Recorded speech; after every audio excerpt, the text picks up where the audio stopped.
اللہ وعلی آلہ وصحابہ یا سیدی یا حبیب اللہ۔ عوام گرامی قدر، مختصر سلسلہ علم و ادب میں آپ کی خدمت میں حاضر ہیں۔ آج آپ کے سامنے ہم موضوع پر مسح کے متعلقہ کچھ ضروری اور اہم مسائل پر آپ کی توجہ دلانا چاہتے ہیں۔ ہمارے ہاں اب چونکہ سرد موسم ہے اور اس سرد موسم کے اندر جرابوں کا استعمال جو ہے وہ کثرت کے ساتھ شروع ہے، تو اس کے استعمال کے ضمن میں ہمارے ہاں یہاں پر یہ چیز ہے کہ جرابوں پر مسح کر دیا جاتا ہے۔ جرابوں پر جو مسح کرنا ہے وہ کثرت کے ساتھ ہمارے معاشرے کے اندر رائج ہے، تو اس معاملے کے اندر بڑی سنگین غلطی کا ارتکاب ہو رہا ہے، تو ضروری سمجھا کہ آپ کی خدمت میں اس معاملے کے اندر چند ضروری مسائل جو ہیں وہ پیش کر دیے جائیں۔ آپ بڑی یکسو ہو کر توجہ کے ساتھ اسے سماعت فرمائیں۔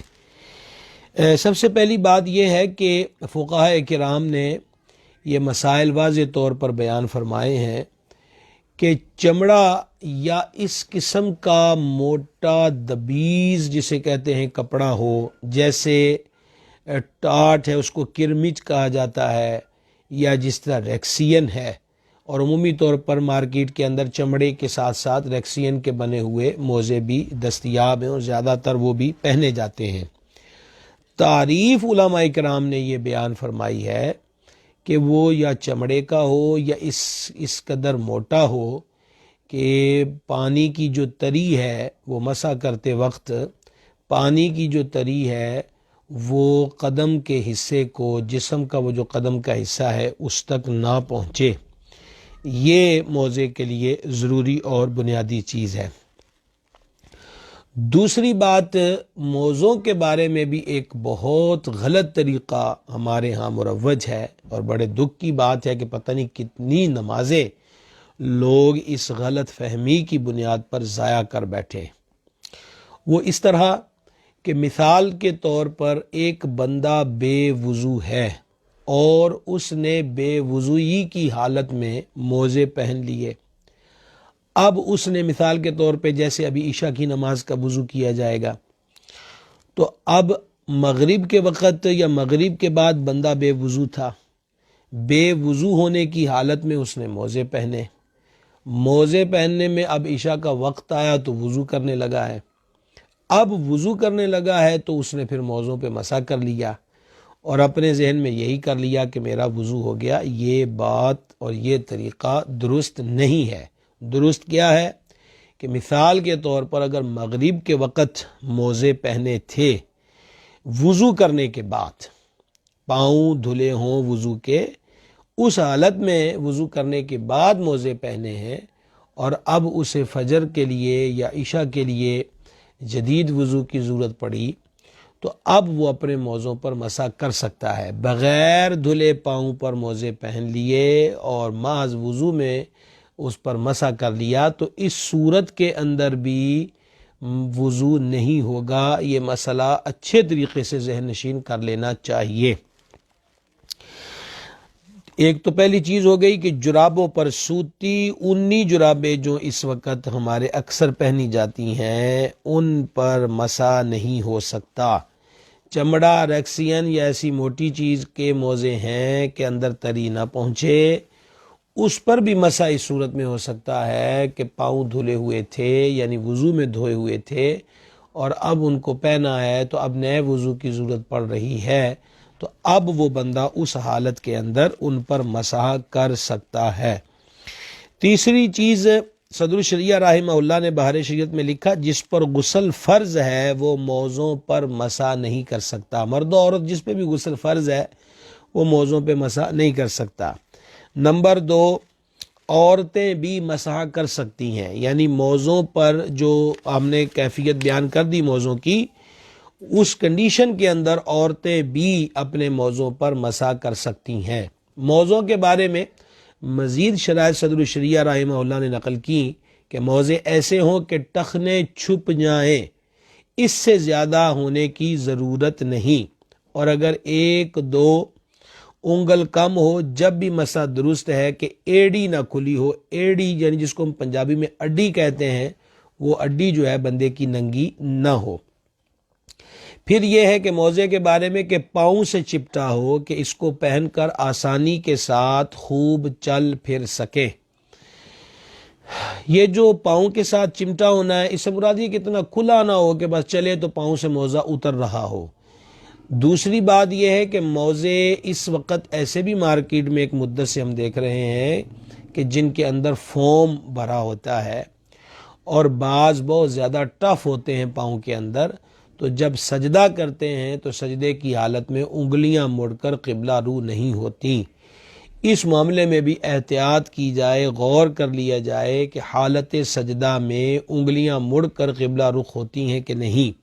اگر نہیں ہوتی تو 3 انگلیوں کا لگنا واجب ہے، اور دونوں پاؤں کی 10 انگلیاں موڑ کر قبلہ رو ہو جانا سنت ہے۔ اس بات کو بھی ملحوظ رکھا جائے۔ پھر یہ ہے کہ چمڑے کا ہو یا صرف تلا چمڑے کا اور باقی کسی اور دبیز چیز کا جیسے کرمچ وغیرہ، تو اس سے معلوم ہوا کہ اگر تلا چمڑے کا ہے اور اس کے اوپر ویسے ہی وہ موٹا کرمچ یا ٹاٹ یا ریکسین یا ایسا ترپال نما کپڑا وہ ہو کہ اندر پانی کی تری نہ جائے، تو اس پر بھی مزہ ہو سکتا ہے۔ صدر الشریعہ رحمۃ اللہ علیہ لکھتے ہیں، ہندوستان میں جو عموماً سوتی یا اونی موزے پہنے جاتے ہیں ان پر مسح جائز نہیں، ان کو اتار کر پاؤں دھونا فرض ہے۔ دیکھیں، دونوں پاؤں کا ٹخنوں سمیت دھونا وضو کی حالت میں فرض ہے۔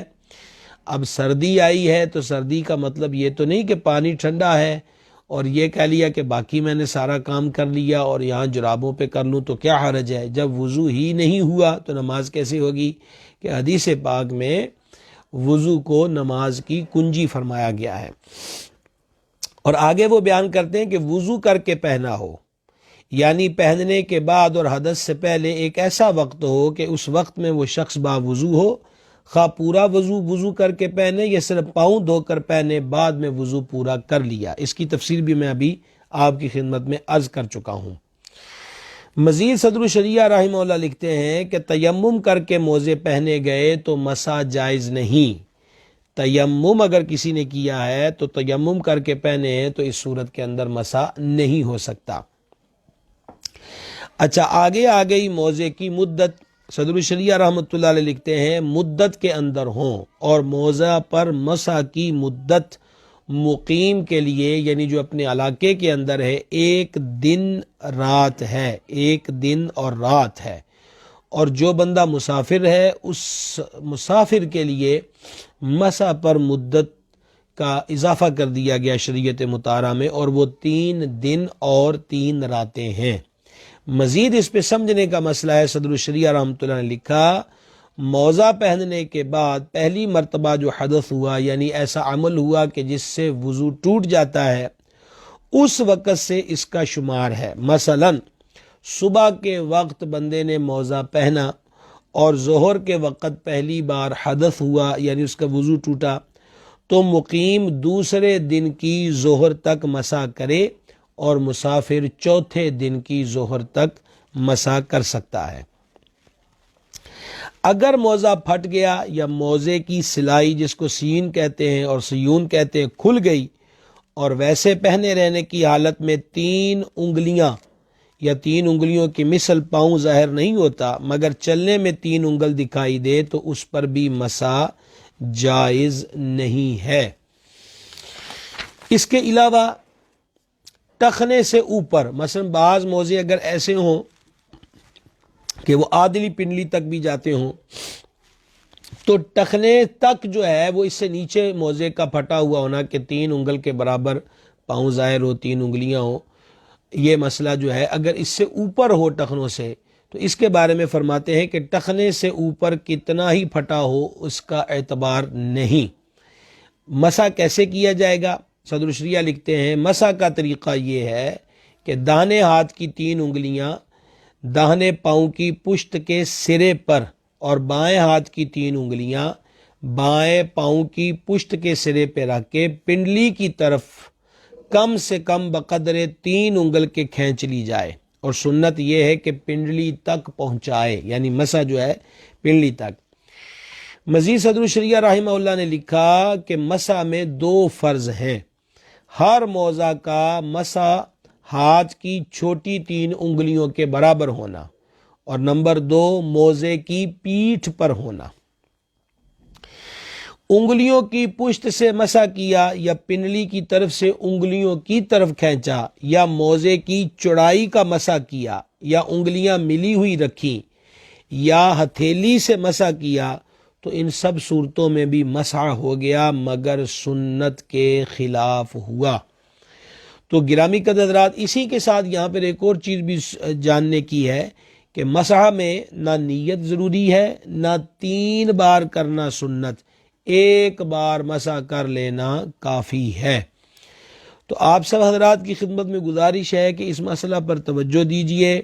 سردی سے بچنے کے لیے اپنی نمازوں کو ضائع ہرگز نہ کیجئے کہ جرابوں پر مسح کریں گے تو اس سے وضو نہیں ہوگا، اور وضو نہیں ہوا تو بندے کی نماز بھی نہیں ہوگی۔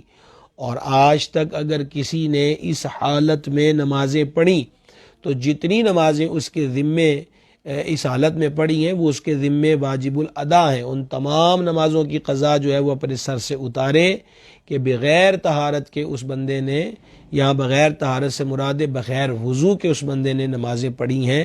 یہ طریقہ کار درست نہیں ہے۔ ایک بار پھر خلاصہ کلام یہی ہوا کہ آج کی اونی سوتی جرابیں جو مارکیٹ میں دستیاب ہیں ان پر مسح نہیں ہو سکتا۔ اگر کسی نے کیا تو اس کا وضو نہیں ہوگا۔ چمڑے ریکسین وغیرہ کے موزے ہوں تو ان میں بھی یہ ضروری ہے کہ پہننے سے پہلے وہ دھلے ہوئے ہوں، جیسے کہ وضو میں دھوئے تھے۔ اگر بغیر دھلے موزے پہنے تھے تو اب وضو کیا تو اب وہ موزے اتار کر دونوں پاؤں کا دھونا اس پر فرض ہے۔ اللہ تبارک و تعالی اپنے پیارے حبیب کریم صلی اللہ تعالی علیہ وآلہ وسلم کے طفیل جو مسائل ذکر ہوئے ہیں ہمیں ان کو محفوظ رکھنے اور اس پر عمل کرنے کی توفیق عطا فرمائے۔